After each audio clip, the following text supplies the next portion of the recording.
I'm on page 71, and I'm starting right from the beginning.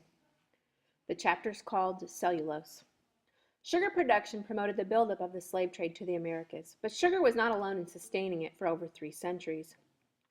The cultivation of other crops for the European market also depended on slavery. One of these crops was cotton.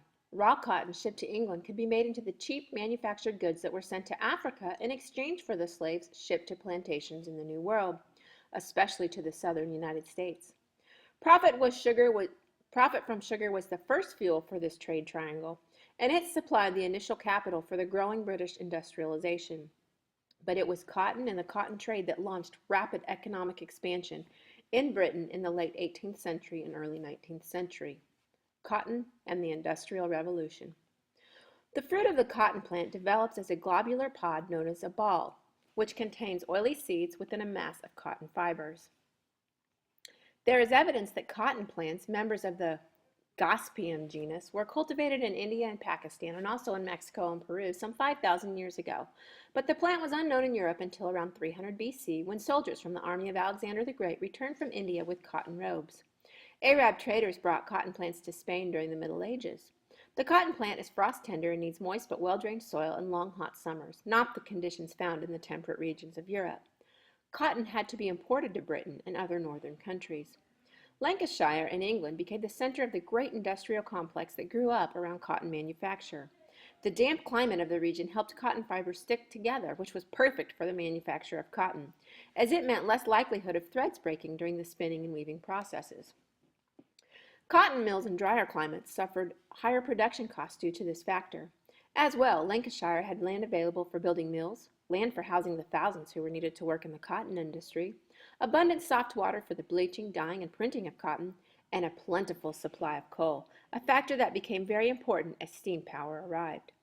In 1760, England imported 2.5 million pounds of raw cotton. Less than 80 years later, the country's cotton mills were processing more than 140 times this amount. This increase had an enormous effect on industrialization.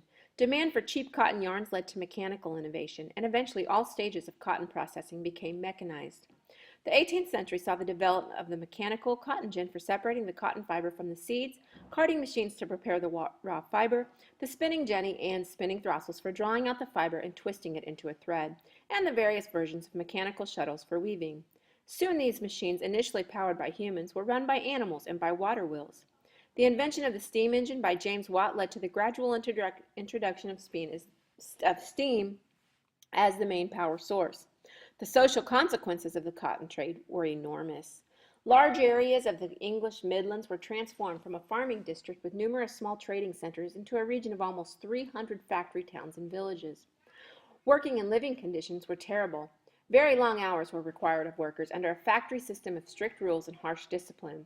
While not quite the slavery that existed on the cotton plantations on the other side of the Atlantic, the cotton trade brought servitude, squalor, and misery to the many thousands who worked in the dusty, noisy, and dangerous cotton factories. Wages were often paid in overpriced goods. Workers had no say in this practice. Housing conditions were deplorable, and areas around the factory buildings were crowded together along narrow, dark, and poorly drained lanes. Factory workers and their families were crammed into these cold, damp, and dirty accommodations, often 2 or 3 families to a house with another family in the cellar. Less than half of children born under these conditions survived to their 5th birthday. Some authorities were concerned, not because of the appallingly high infant mortality rate, but because these children died before they can be engaged in factory labor or in any other labor whatsoever.